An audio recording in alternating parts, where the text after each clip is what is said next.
Ya, ya kita 3 minggu ya online ya. Sebenarnya sih kurang suka sih online ya, karena kuliahnya matematik kalau online kayaknya kurang efektif gitu. Tapi mau nggak mau ya, karena arahan dari fakultas begitu. Tapi tetap ya, boleh kamu tanya nanti kalau saya lagi ngejelasin terus belum saya persilahkan tanya, kamu mau nanya, boleh silakan ya. Jadi jangan sampai nanti nyimpen pertanyaan mau ditanya di belakang lupa pertanyaannya apa. Apalagi 3 minggu ya begini ya. Oh ya, nanti ada kuis 2 juga ya. Kuis duanya nanti di pertengahan eh, tengah di pertengahan paruh semester yang akan kita jalani. Tapi karena online ya, online mungkin nanti nggak tengah-tengah banget gitu, karena kita butuh adjustment. Kan nggak mungkin habis online terus habis itu quiz gitu ya. Jadi nanti saya infokan lagi eh kuisnya kapan gitu. Yang jelas dia agak tengah ya, tapi nggak tengah banget. Dan UTS-nya juga belum saya koreksi gitu. Jadi saya belum punya gambaran kira-kira tingkat kesulitan soalnya apakah yang kemarin itu pas atau terlalu sulit atau terlalu mudahnya gitu. Jadi nanti untuk kuisnya saya infokan lagi. Nah, hari ini kita materinya mengenai deret berganti tanda. Deret berganti tanda, kita juga akan belajar mengenai konvergensi mutlak dan konvergensi bersyarat gitu ya. Ya kalau cepat hari ini semua gitu. Tapi kalau nggak sempat, nanti sebagian hari Kamis. Tapi nanti hari Kamis itu kemungkinan bab ini selesai ya. Jadi bab ini selesai di hari Kamis, minggu depan nanti kita sudah ganti bab lagi gitu. Jadi dicicil-cicil sebaiknya supaya tidak berat nanti belajarnya. Nah, ini deret berganti tanda. Apa itu deret berganti tanda? Sesuai namanya ya, sesuai namanya deret berganti tanda. Yang berganti itu tandanya. Tanda apa? Plus minusnya. Jadi kalau kita kemarin punya deret itu, kemarin itu kan kita punya deret bentuknya begini ya. Kita kemarin punya deret. Contoh lah, kemarin kita punya deret setengah tambah seperempat tambah seperdelapan. Ya contohnya gini-gini mulu ya. Deret yang saya kasih contoh tuh gini-gini dulu. Tapi ini contoh mudahnya aja. Kalau kemarin kita punya deret begini, setengah tambah seperempat tambah seperdelapan tambah. Jadi tambah tambah tambah dan tambah gitu ya. Semuanya tanda operasinya adalah tambah. Nah, di deret berganti tanda ini sesuai namanya, dia operasinya tidak hanya tambah, tapi ada juga kurang gitu. Berselang-seling. Jadi dia bentuknya seperti ini. A1, A2, A3, A4 itu, A5 seterusnya itu angka ya. A1, A2, A3, A4 itu angka yang positif. Nah, yang kita harus perhatikan adalah operasinya kadang minus, plus, minus, plus gitu. Jadi minus plus berselang-seling operasinya, enggak hanya plus aja. Makanya namanya deret berganti tanda. Nah, sebenarnya pola belajarnya sama ya. Kita di sini akan menguji konvergensi. Misal dikasih deret berganti tanda, nanti pertanyaannya adalah deretnya konvergen atau enggak. Biasanya seputar itu aja. Jadi konvergen atau enggak. Bahkan akan agak sulit membuat soal yang menanya jumlahnya berapa gitu. Jadi untuk deret berganti tanda nanti arah pertanyaannya hanya menunjukkan konvergensinya saja. Kalau yang kemarin kan kita menunjukkan konvergensi sama kadang ditanya jumlahnya berapa gitu ya, kayak waktu di UTS. Kalau yang deret berganti tanda ini enggak. Jadi arah pertanyaannya hanya deret yang dikasih, deret berganti tanda yang dikasih itu konvergen atau tidak gitu. Tentunya menjawab konvergen atau tidaknya ya pakai uji deret gitu ya. Uji deretnya berbeda dengan yang kemarin karena kemarin kan deretnya deret positif plus semua gitu. Operasinya operasi tambah. Kalau sekarang minus plus gitu. Jadi ujinya berbeda. Nah, tapi cara ngebaca teorema uji deretnya juga sama ya. Kalau kemarin kan kita punya kondisi-kondisi yang harus dipenuhi dulu gitu. Baru uji yang eh, kita punya bisa dipakai gitu. Kan nggak semua uji syaratnya sama ya. Jadi kita harus cek syaratnya terpenuhi atau enggak. baru kita harus pelajari bagaimana cara memakai ujinya. Yang ini juga sama gitu. Nah, yang ini namanya uji deret berganti tanda. Uji deret berganti tanda, misal kita diberikan deret berganti tanda begini, maka oh ya, deret berganti tanda, terus syaratnya apa? Syaratnya adalah AN lebih besar dari AN plus 1. Jadi, kalau kita mau menguji menggunakan uji deret berganti tanda ini, kita harus punya deret yang AN lebih besar dari AN plus 1 gitu. Jadi, deret yang menurun. Karena suku KN yang ini, lebih besar dibanding AN plus 1. Jadi suku-suku yang ada sebelum-sebelumnya itu nilainya lebih besar dibanding suku-suku yang datang belakangan gitu. AN lebih besar dari AN plus 1. Atau dengan kata lain, kita harus punya barisannya yang menurun gitu. Deret yang barisannya itu menurun. Karena AN harus lebih besar dibanding AN plus 1. Terus itu tadi syaratnya ya. Terus gimana cara pakai uji deret ini? Cara makainya gampang ya. Cuma dicari limit, cuma dicari ini aja. Limit N menuju infinity dari AN. 0 apa enggak? Kalau 0 maka deret tersebut konvergen. Kalau enggak 0 ya berarti inkonklusif ya. Jadi kalau tidak 0 kesimpulannya bukan deret tersebut divergen gitu ya. Oh ya, divergen ya. Divergen, tapi bukan pakai uji yang ini. Pakai uji yang pertama. Pakai uji divergensi suku ke N. Gitu. Jadi, konvergen kalau misalkan limit AN-nya sama dengan 0. Kalau limit AN-nya tidak sama dengan 0, maka memang dari uji deret berganti tanda ini nggak ada kesimpulannya. Tapi dengan uji divergensi suku ke N, kesimpulannya adalah divergen.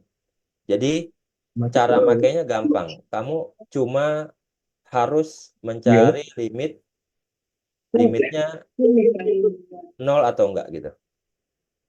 Mas sebenarnya salah ini kak. Diam dulu, diam dulu. Gimana, Rehan? Kayaknya audionya bocor.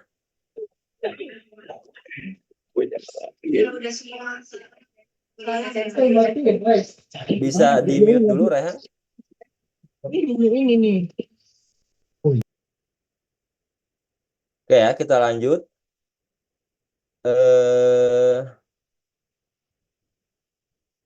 Nah, ini contohnya. Contohnya itu kita punya deret 1 kurang setengah tambah sepertiga kurang seperempat. Tadi cara memakai ujinya gimana? Kita cukup mengecek limit AN-nya. Limit AN-nya ketika N-nya menuju infinity 0 apa enggak? Kalau 0 maka jawabannya konvergen. Kalau tidak 0 menurut uji divergensi untuk suku KN jawabannya divergen gitu ya. Nah, yang ini berarti kita harus tentukan AN-nya dulu. Ini kan belum ketemu AN-nya ya. Belum ada formula AN-nya nih yang ini. Jadi kita harus tentukan AN-nya itu apa gitu. Formula AN-nya itu apa. Nah, ini kalau kita punya soal yang masih angka begini, ya mau nggak mau kita cari polanya dulu ya. Kayak waktu kemarin soal UTS juga gitu kan. Kita dikasih soal yang ada angkanya, belum bentuk formula, kita harus cari polanya dulu, pola dalam N-nya. Nah, ini kalau kita lihat pola dalam N-nya adalah seperti ini kan. Kenapa bisa ketahuan polanya seperti ini? Karena bawahnya ini kamu lihat, ini kan satu doang, bawahnya itu nggak ada, berarti kan 1/1 ya. Bagian bawahnya atau bagian penyebutnya 1. Ini 1/2, bagian penyebutnya ke bagian bawahnya 2. 1/3, bagian bawahnya 3. 1/4, bagian bawahnya 4. Maka dia polanya adalah 1/n gitu. Terus positif negatifnya gimana nih? Masukin info negatif positifnya bagaimana? Kita pakai min 1 pangkat N plus 1. Jadi min 1 pangkat N plus 1 di sini kita munculkan untuk membentuk pola negatif, positif, negatif, positif. Karena kalau N-nya kita jalanin, misal N-nya ini kan mulai dari 1 ya. N-nya mulai dari 1. N-nya mulai dari 1. N-nya mulai dari 1, maka kalau N-nya 1, min 1 pangkat 2. Min 1 pangkat 2, 1 kan? Nah, dia positif. Waktu N-nya 1, dia positif. Waktu N-nya 2, maka min 1 pangkat 2 tambah 1. Min 1 pangkat 3. Jadinya negatif. Suku keduanya negatif. Berarti min setengahnya negatif. Gitu ya. Jadi dicari pola begininya dulu. Terus, apakah syaratnya terpenuhi? Syaratnya terpenuhi untuk menguji menggunakan uji tadi gitu. Kenapa syaratnya terpenuhi? Karena syaratnya harus AN-nya kan kayak AN-nya itu ya. AN-nya itu adalah minusnya nggak usah diikutin ya. Untuk mendefinisikan AN-nya itu minus 1 pangkat N plus 1-nya nggak usah diikutin. Jadi AN-nya itu adalah 1/n. Maka AN plus 1 itu sama dengan 1/n plus 1. Udah ya. Nah, yang ini kita lihat bahwa 1/n sama 1/n plus 1 gedean mana sih? Gedean 1/n kan? Karena N sama N plus 1 kan besaran N plus 1. Karena N sama N plus 1-nya di bawah, maka 1/n pasti lebih besar dibanding 1/n plus 1. Karena pembagi yang ini lebih kecil dibanding pembagi yang ini. Oke, jadi syarat AN lebih besar dari AN plus 1 terpenuhi gitu ya. Karena syaratnya terpenuhi, maka uji yang tadi itu bisa kita pakai. Uji yang ini bisa kita pakai karena syaratnya terpenuhi. Terus cara makainya gimana? Tinggal dicari limit AN. AN-nya adalah 1/n. Dicari tinggal limitnya. Limit 1/n. Berapa limit 1/n? Tentunya 0 ya. Karena limitnya 0, maka menurut uji deret berganti tanda, deret yang kita punya di atas, deret yang ini, 1 kurang setengah tambah 1/3, itu konvergen. Konvergennya kemana? Nggak tahu gitu ya. Tapi nggak perlu dicari tahu juga, karena perintahnya hanyalah tentukanlah konvergensi, bukan tentukanlah jumlah. Nah, yang ini kira-kira ada yang mau ditanyain?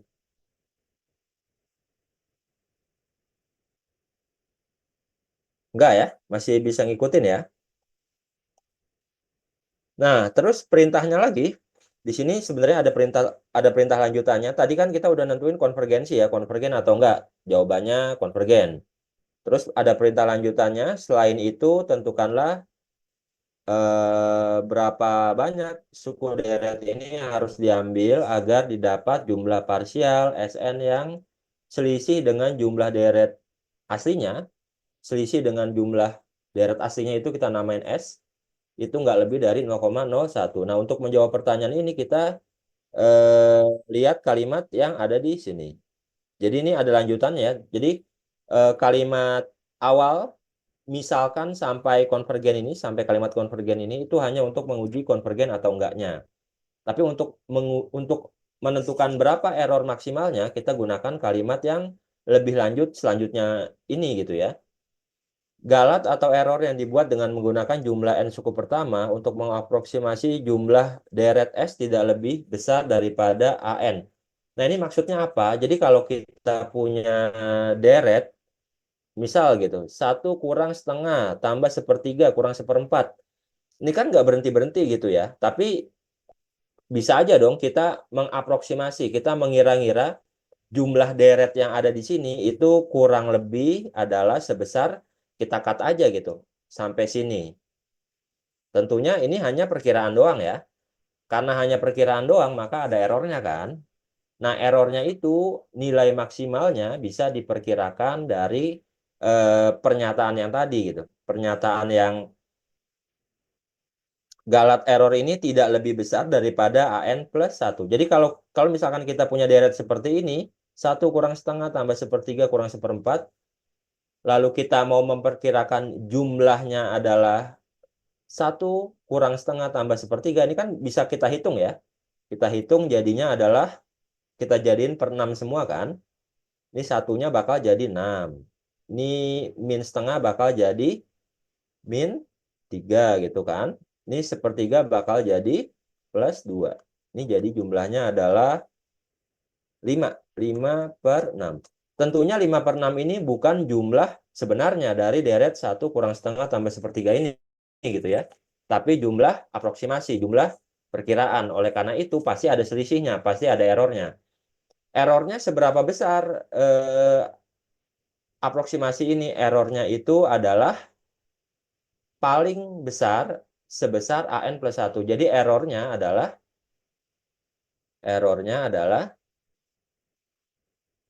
sama dengan, ini kan kita ngambil sampai A ketiga ya. Ini suku pertama, suku kedua, suku ketiga.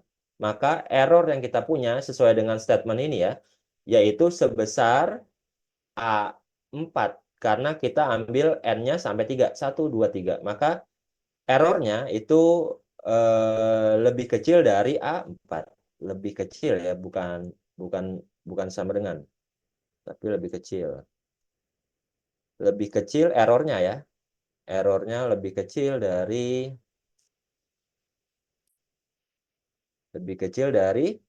A4. A4-nya adalah 1, 2, 3, 4. Yaitu adalah seperempat. Seperempat. Gitu. Nah, kalau kita punya di soal yang tadi, berarti kita mau errornya itu, kan errornya yang malah ditanya ya. Yang ditanya adalah tadi jumlah berapa banyak suku yang harus kita ambil, berapa banyak suku yang harus kita ambil supaya errornya itu nggak lebih dari 0,01. Sementara error yang kita punya itu setara dengan dengan AN plus 1. Jadi tinggal AN plus 1 ini errornya ya. Ini errornya. Error yang kita punya kan setara dengan AN plus 1. Ini error. Error yang kita punya setara dengan AN plus 1. Jadi kalau kita ditanya berapa banyak N yang harus diambil atau suku dari deret yang kita punya yang harus diambil supaya errornya lebih kecil dari 0,01. Karena errornya itu setara dengan AN plus 1, maka kita tinggal menyelesaikan ketidaksamaan ini. Gitu ya. Jadi untuk menjawab berapa banyak suku yang harus kita ambil supaya errornya itu lebih kecil dari 0,01, kita tinggal menyelesaikan pertidaksamaan ini. Kenapa nih muncul AN plus 1? Karena error yang dihasilkan dari aproksimasi menggunakan pemotongan deret, itu kan namanya pemotongan deret ya. Deretnya kan nggak berhenti, tapi kita potong gitu sampai N suku pertama. Maka errornya cuma AN plus 1. Udah, ini tinggal diselesaikan ya. AN-nya tadi adalah seper N. Maka kalau AN plus 1, maka seper N plus 1. Nah, tinggal dibolak-balik ya. Tinggal dibolak-balik. Nanti jadinya adalah 99. Jadi kita minimal harus punya 99 suku gitu ya. Kita harus mengambil 99 suku dari deret yang kita punya supaya errornya itu lebih kecil dari 0,01. Oke, ada yang bingung sampai sini? Enggak ya? Oke, yang selanjutnya kita punya deret seperti ini. Ini harus dicari AN-nya juga ya. Ini kalau kita lihat polanya seper 1 faktorial, seper 2 faktorial, tambah seper 3 faktorial. Maka polanya adalah 1/n faktorial gitu kan. Maka AN-nya adalah seper n faktorial. Dan AN-nya seper n faktorial. Tinggal kita cek apakah AN plus 1 atau AN, tinggal kita cek apakah AN lebih besar dibanding AN plus 1. Kalau bentuknya seperti ini, AN-nya adalah seper n faktorial, maka AN plus 1 adalah tinggal 1 bagi n plus 1 faktorial. Nah, ini udah kelihatan ya. AN nilainya seper n faktorial. AN plus 1 nilainya seper n plus 1 faktorial. Pembaginya kan gedean AN plus 1 ya. Maka jelas bahwa si AN plus 1 lebih kecil dibanding AN. Atau AN lebih besar dibanding AN plus 1. Jelas ya, karena pembagi si AN plus 1 itu lebih besar dibanding pembaginya si AN. Nah, berarti syaratnya terpenuhi. Tinggal kita cari limitnya. Limitnya jelas seper N aja limitnya 0. Apalagi seper N faktorial. Pasti 0 juga gitu ya. Jadi menurut uji berganti tanda, deret yang kita punya, deret yang ini konvergen. Terus tentukanlah maksimal error. Kalau yang di contoh yang tadi yang ditanya adalah berapa banyak suku yang harus kita ambil supaya error yang kita punya lebih kecil dari 0,01. Kalau di contoh yang ini pertanyaannya adalah tentukanlah maksimal error. Jadi bukan bertanya berapa banyak suku yang harus kita ambil, tapi hanya bertanya berapa besar error maksimal apabila kita hanya mengambil deret yang kita punya sampai 6 suku pertama. Kenapa saya tahu 6? Karena di sini S6. Jadi kita cuma ngambil, ini kan seperempat faktorial ya. Seperempat faktorial itu suku keempat. Seperlima faktorial sampai enam gitu. Sampai 1/6 faktorial. Nah ini pasti ada errornya kan? Gitu. Kita kalau ngambil segini doang pasti ada errornya. Karena kan deret yang kita punya dia aslinya nggak berhenti-berhenti gitu ya. Nah tadi teorema deret berganti tanda, teorema uji deret berganti tanda yang tadi, itu bilang bahwa error maksimal yang kita punya itu sama dengan AN plus 1. Kalau kita ambil AN,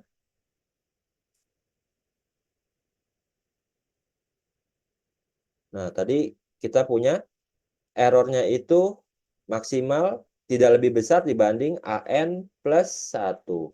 Jadi kalau kita ambil sampai 6, ini kan sukunya kita punya 6 ya, kita mau ambil 6, maka errornya adalah eh, 1/7 faktorial. Oh ini salah ya, harusnya 1/7 faktorial ya. Ya yang ini harusnya 1/7 faktorial. Karena kita mau ngambilnya sampai berapa? Sampai 6. Maka errornya itu adalah suku setelah suku ke-6. Suku setelah suku ke-6 siapa? 1/7 faktorial. Ini harusnya 1/7 faktorial ya. Gitu. Udah cukup begitu aja gitu ya. Ini kok ada apa? S min S5. Ini cuma mau bilang bahwa S min S5 adalah selisih antara jumlah sebenarnya dengan jumlah, oh ininya 5 ya. Berarti yang salah ini deh. Ini harusnya S5 ya. Karena di sini S5 gitu. Di sini S5. Ya nanti saya revisi. Harusnya S5 ya di sini. Yang salah adalah yang di sini. Ini harusnya S5. Gitu. Yang ininya betul. Ini betul. Jadi yang salah adalah yang ini. Ini harusnya S5. Kita ngambil hanya sampai 5 suku pertama aja gitu. Gitu ya. Jadi karena kita ambil hanya sampai 5 suku pertama aja, maka selisih antara jumlah sebenarnya dengan jumlah suku kelima adalah S6. Bukan S6 ya, ini A6. Harusnya A6. Nanti saya revisi lagi. A6. Berapa itu A6? Adalah 1/6 faktorial. Gitu ya. Ini bilang apa sih? Ini hanya bilang error ya. Jadi ini bentuk matematikanya dari error. Error itu apa sih? Error itu adalah jumlah sebenarnya dikurangi jumlah pendekatan atau jumlah aproksimasi gitu. S jumlah sebenarnya, S5 jumlah aproksimasi atau jumlah pendekatan. Jadi ini bentuk matematikanya dari error. Oke, jadi errornya itu paling gede 0,0014. Dari mana 0,0014? Dari A6. A6 itu 1/6 faktorial. Oke ya, ada yang bingung sampai sini?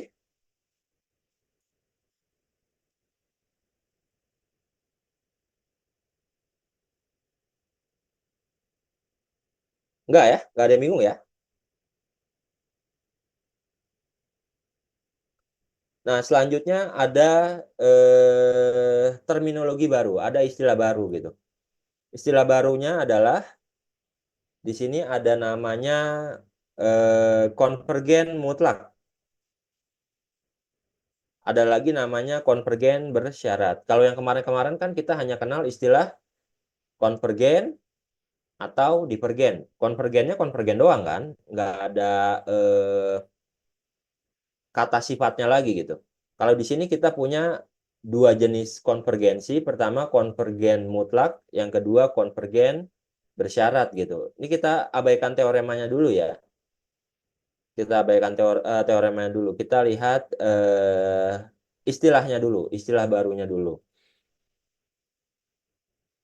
Apa itu konvergen mutlak?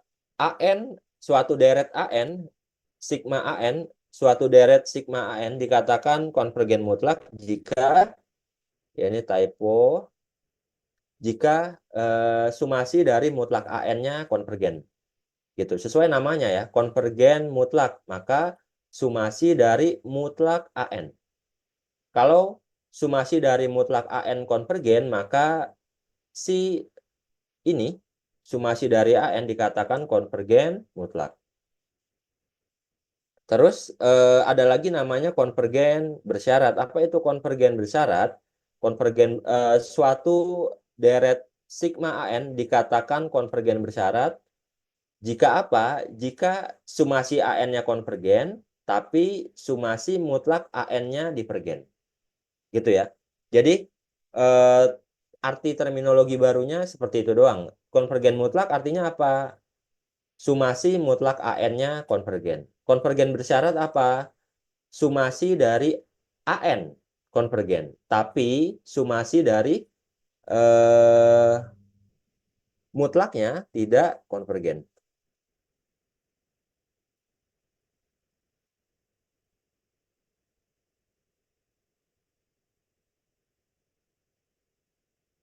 Gitu ya. Ada yang bingung untuk terminologi ini?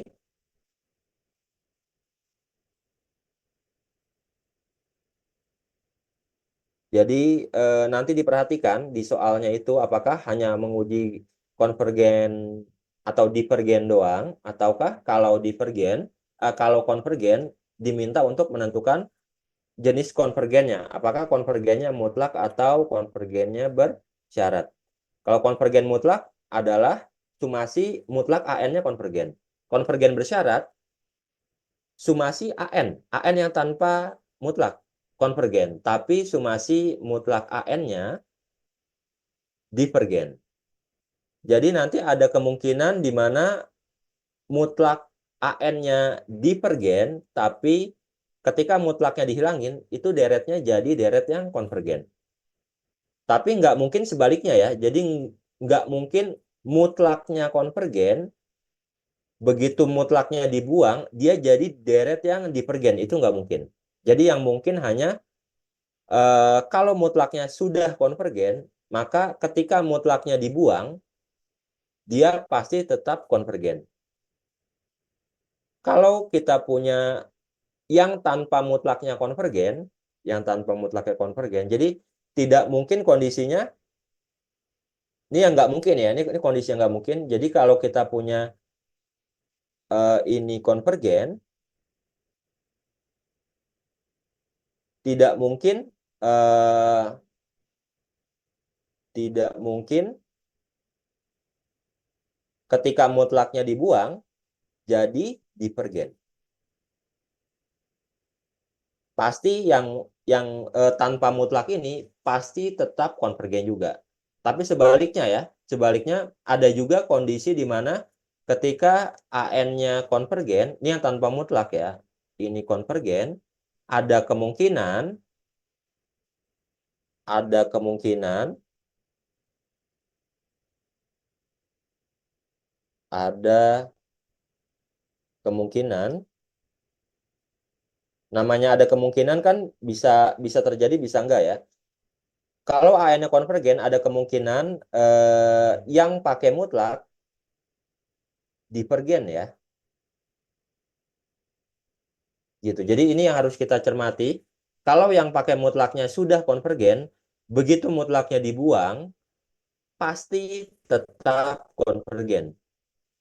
Terus kalau kita punya yang nggak pakai mutlak konvergen, yang nggak pakai mutlak konvergen kan bisa jadi dia deretnya deret berganti tanda ya. Kalau kita punya deret yang nggak pakai mutlak sudah kita ketahui konvergen, maka ketika kita kasih deret itu dengan tanda mutlak, belum tentu dia konvergen juga, bisa jadi divergen gitu. Gitu ya, itu yang harus kita cermati. Nah, di atasnya ada uji konvergensi mutlak ya. Uji ini bilang apa? Jika sumasi dari UN itu konvergen, maka ketika mutlaknya dibuang ya, kita punya sumasi dari UN aja yang tanpa mutlak, sumasi dari UN ini pasti konvergen. Seperti yang tadi saya jelaskan ya. Nah, ini kalau kita punya deret min 1 pangkat N plus 1 bagi N. Ini deret berganti tanda ya. Ini deret berganti tanda. Tapi kalau kita kasih mutlak, ini kalau kita kasih mutlak ya. Ini kalau kita kasih mutlak sumasi dari min 1 pangkat N plus 1. Ups. Min 1 pangkat N plus 1 bagi N. Ini kita kasih mutlak gini. Ini jadinya bakalan, oh ininya gini ya. Berarti nggak bisa ditulisin di situnya.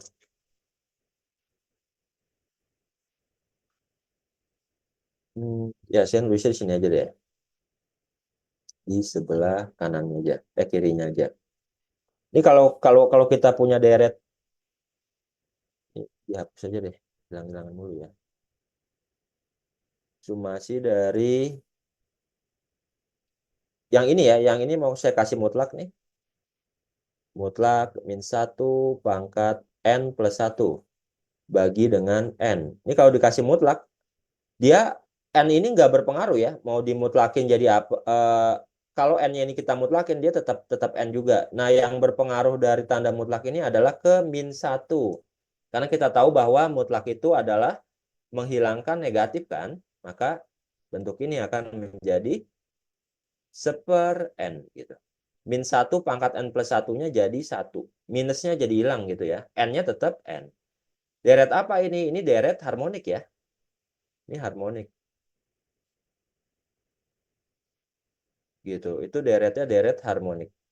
Karena deretnya deret harmonik, maka ternyata kalau kita mutlakin nih jadinya divergen karena jadinya deret harmonik kan. Tapi kalau nggak pakai mutlak gimana? Kalau nggak pakai mutlak, limit n menuju infinity 1 per n. Ini AN-nya adalah seper n ya. Jadi kalau kita pakai uji deret berganti tanda yang barusan tuh, kita cukup ngecek limitnya 0 apa enggak kan? AN-nya seper n, limit dari seper n adalah 0. Nah, jadi limitnya 0.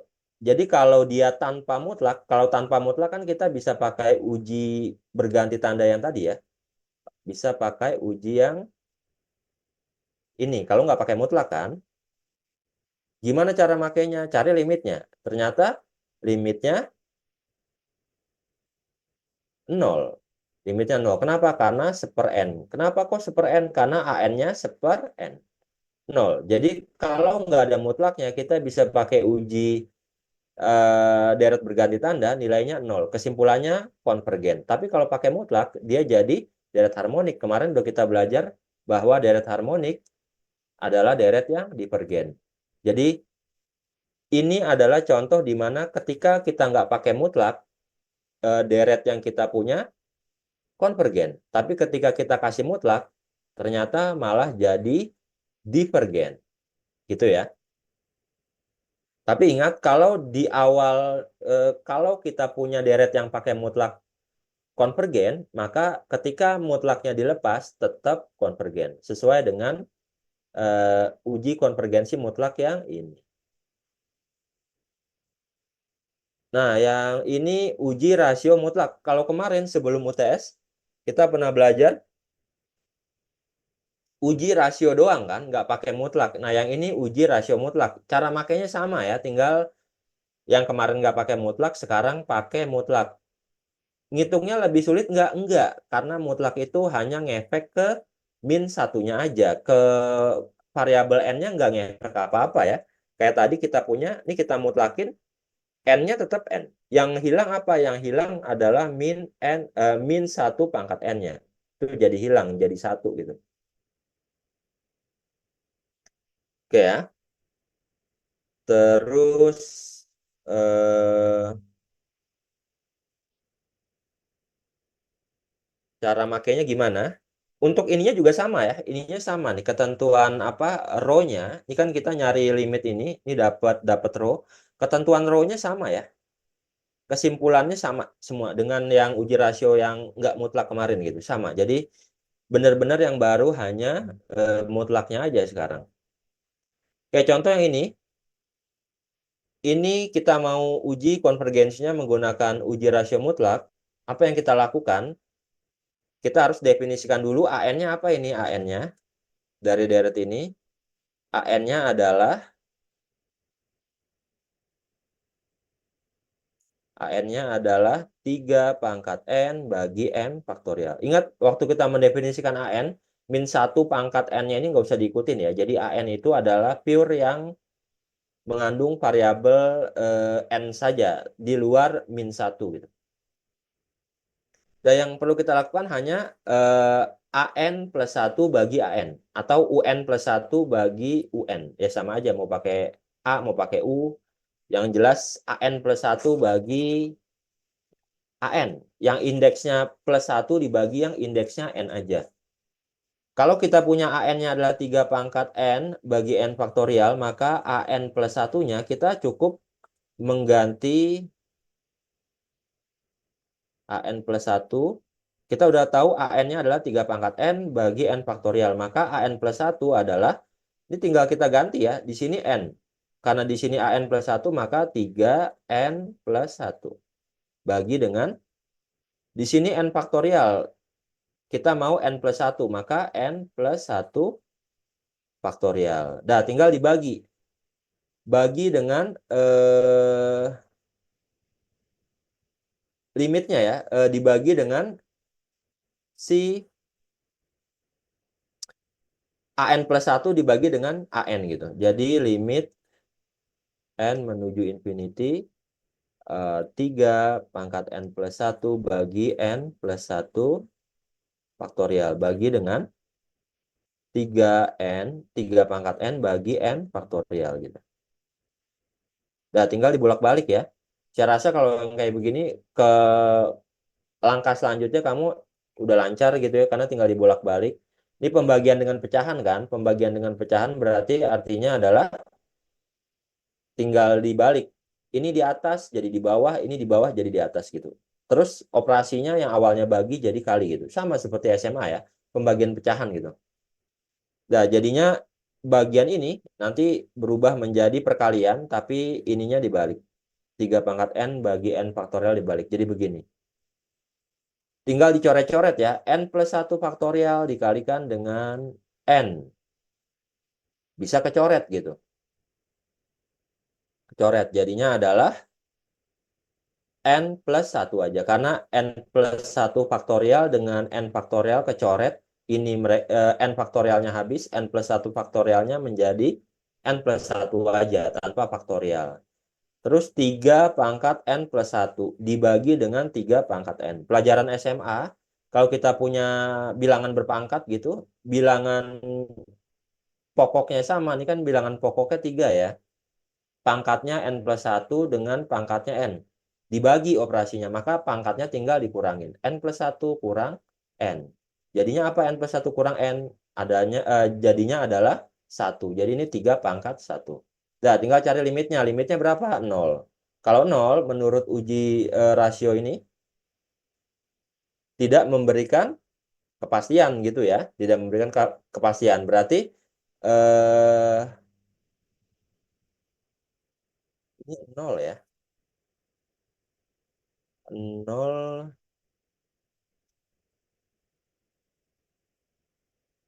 Oh, ini bukan row sama dengan 0 ya.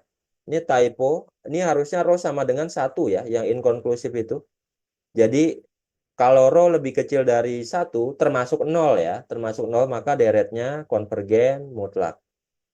Kalau rho-nya lebih besar 1, maka deretnya divergen. Kalau rho-nya sama dengan 1, maka tidak memberikan kesimpulan. Jadi ini salah ya, ini harusnya rho sama dengan 1 gitu, bukan rho sama dengan 0. Ya nanti saya revisi lagi materinya di Google Drive.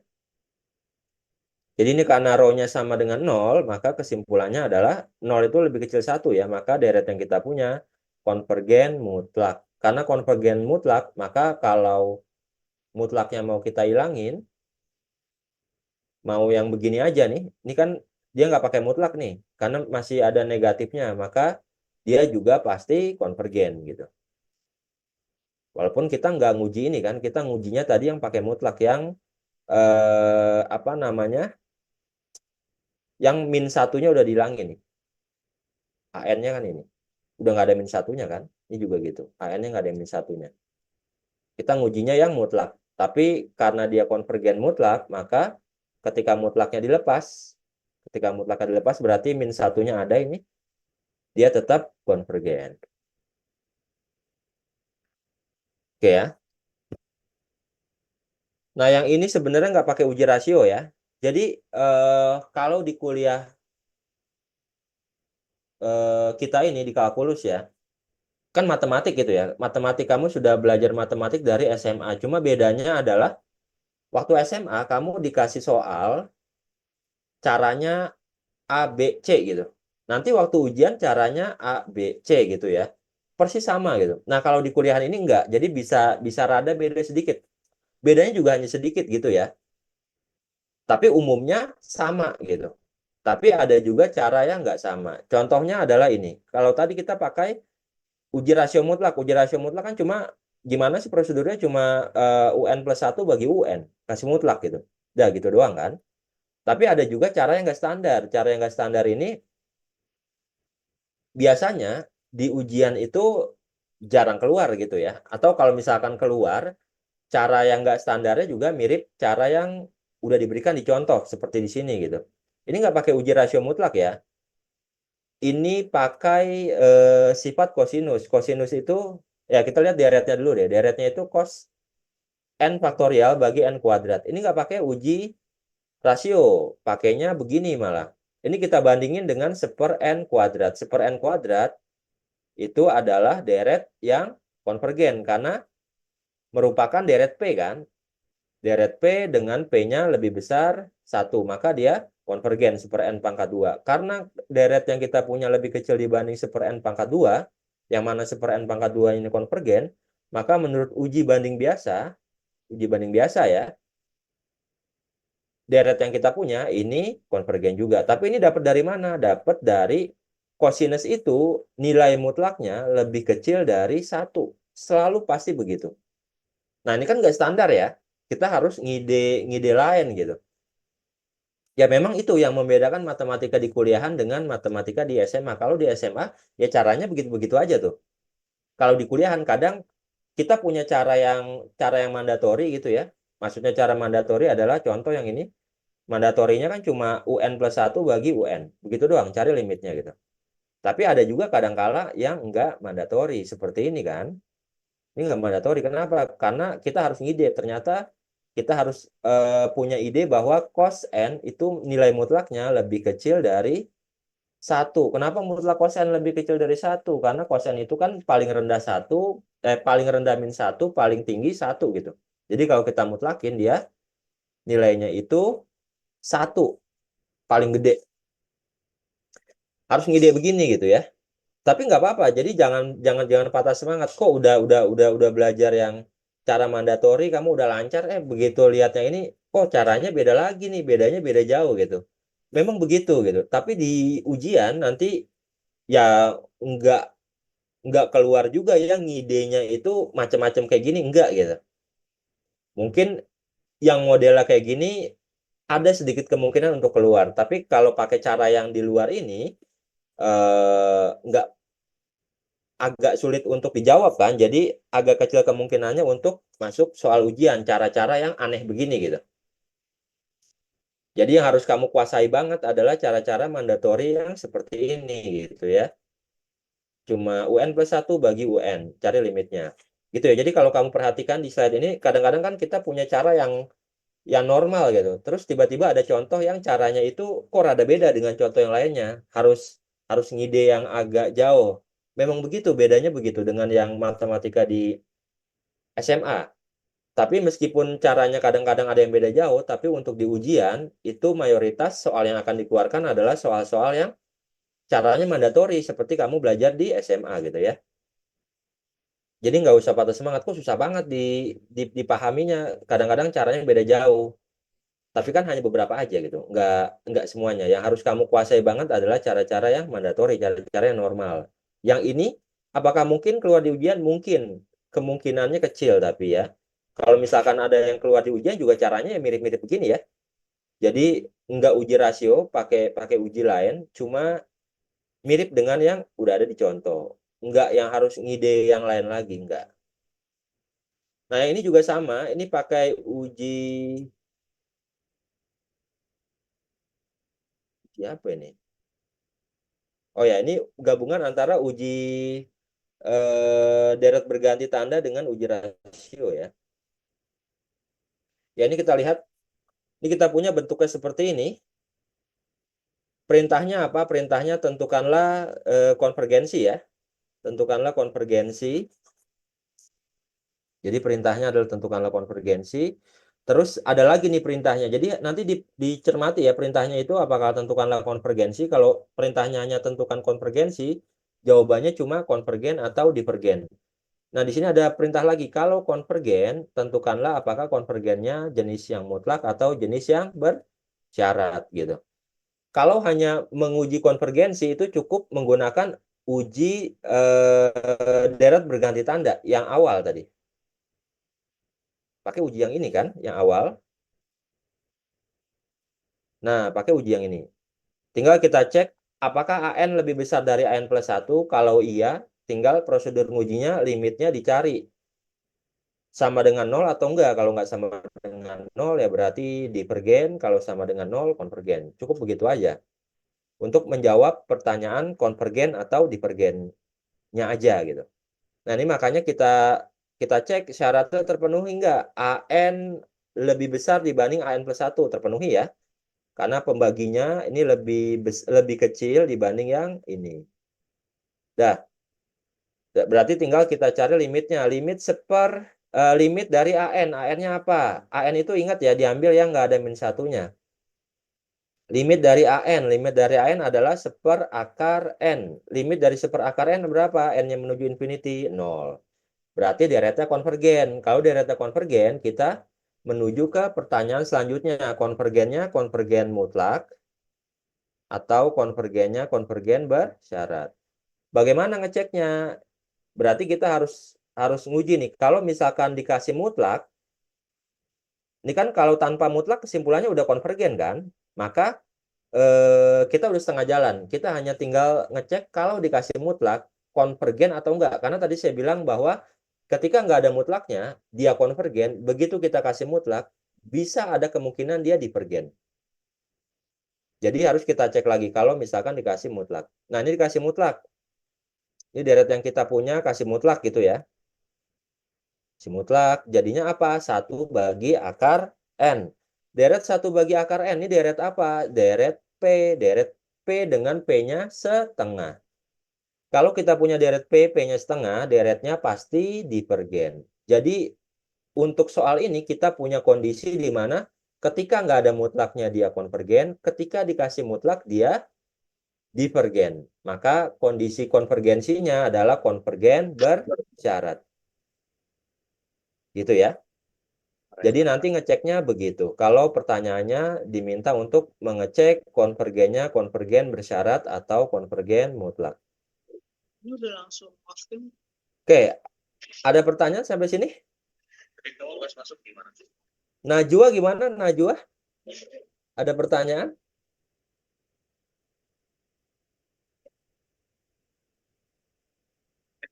Najwa ada pertanyaan?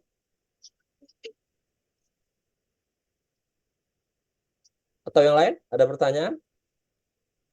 Pak, permisi Pak, saya izin bertanya Pak. Gimana Iqbal? Yang di contoh soal yang cos n faktorial Pak, dia idenya itu dimutlakin supaya range min 1 sampai satunya tuh hasilnya cuma 1 doang gitu Pak maksudnya. Betul, betul sekali Iqbal. Jadi kenapa dimutlakin? Ini kan awalnya nggak ada mutlak kan? Iya. Ya nggak ada mutlak, kok tiba-tiba dimutlakin. Kenapa dimutlakin? Karena supaya range dari cos n faktorialnya itu sampai 1 doang. Enggak dari min 1 sampai 1 gitu. Tapi dia tandanya kenapa kurang dari 1/n kuadrat Pak? Kenapa nggak sama dengan Pak? Karena maksimal kan 1. Nah, kenapa nggak sama dengan? Oke, kalau kita punya cos n, mau cos x atau cos n atau cos n faktorial, apapun di dalam sininya ya, apapun di dalam sininya, ini kita pasti punya bentuknya gini kan? Betul Iqbal ya, punyanya begini Iya kan? Pak. Betul Jadi Pak. begitu kita mutlakin, misal saya geser dulu deh. Begitu kita mutlakin, cos n-nya ini kita mutlakin, maka si satunya tetap 1 kan? Yang negatif dia jadi positif semua ya enggak? Iya Pak. Jadi positif semua. Jadi si batas bawahnya berubah, enggak min 1, tapi batas bawahnya adalah 0. Gitu. Jadi cos n itu kan dia bergerak antara min 1 sampai 1. Begitu cos n-nya kita mutlakin, maka nilai-nilai yang positif enggak berubah, tapi nilai-nilai yang negatif dia akan berubah menjadi nilai yang positif. Jadi batas bawahnya adalah 0, bukan angka lain gitu. Gimana Iqbal? Kira-kira terjawab nggak? Jadi ini Pak, cos n faktorial itu dia nilainya tidak sama dengan 1, tapi hasilnya antara 0 sampai 1 setelah dinilai mutlakin gitu Pak. Betul. Baik, Jadi ini dari awal memang tandanya nggak sama dengan. Tandanya itu kan cos n faktorial itu nilainya berada di antara. Cos n faktorial nilainya berada di antara min 1 dan 1. Ketika kita mutlakin si cos n faktorialnya, maka yang negatif dia akan berubah menjadi positif semua kan? Berarti nilai batas bawahnya berapa? Batas bawahnya menjadi 0 dan batas atasnya tetap 1 gitu. Nah, ini kenapa tandanya lebih kecil sama dengan? Karena nilai cos n itu bervariasi tergantung nilai n-nya. Kalau n-nya 2 dengan n-nya 3 pasti dia berbeda kan? Dan akan jalan terus. Karena n-nya itu kan kita jalanin ya. Karena nilai n-nya itu jalan dari 1 sampai infinity gitu. Jadi nilainya ini bervariasi. Tapi variasinya kita tahu. Min 1 sampai 1. Gimana Iqbal? Oke Pak. Cukup menjawab? Terima kasih banyak Pak. Terjawab Pak. Oke, sama-sama Iqbal. Yang lain gimana? Ada pertanyaan? Enggak ya? Ya ini soal-soalnya nanti dicoba ya. Dicoba sendiri, kalau kamu kesulitan ngerjain sendiri mungkin bisa bentuk anggota kelompok. Karena kemarin soalnya mirip nggak menurut kamu dengan soal UTS? Ya menurut Iqbal aja deh. Menurut Iqbal gimana? Soalnya mirip nggak Bal dengan soal UTS dengan soal yang ada di PPT?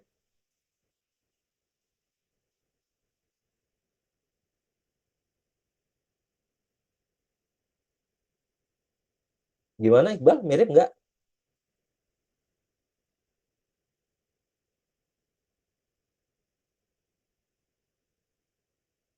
Atau menurut Usep deh, menurut Usep gimana? Mirip nggak Sep dengan soal PPT waktu UTS kemarin? Lumayan mirip sih Pak. Lumayan mirip ya? Nah, berarti kan udah ada clue-nya nih. Jadi kamu cukup belajar latihan soal di sini. Tapi namanya mirip nggak harus sama persis ya. Jadi jangan berharap soalnya sama persis. Walaupun nggak menutup kemungkinan saya keluarkan soal yang sama persis gitu. Tapi minimal minimal itu mirip lah. Jadi kalau kamu kerjain soal-soal di PPT, harusnya bisa waktu UASnya ya, waktu UASnya nanti gitu. Walaupun ada juga soal yang nggak mirip dengan di PPT gitu, soal yang original, soal yang baru keluar gitu ya. Jadi saya sarankan kamu tetap ngerjain soal-soal yang di PPT ini gitu.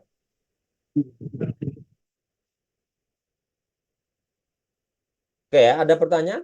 Mungkin sebelum saya sudahi.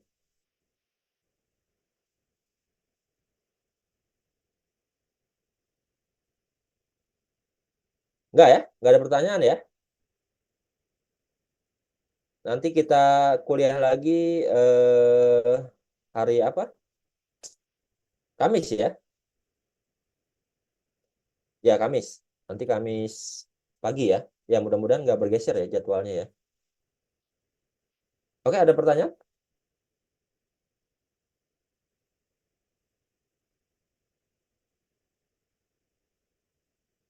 Enggak ya? Nggak ada pertanyaan ya? Kalau nggak ada pertanyaan, saya akhiri kuliahnya. Sampai ketemu hari Kamis ya.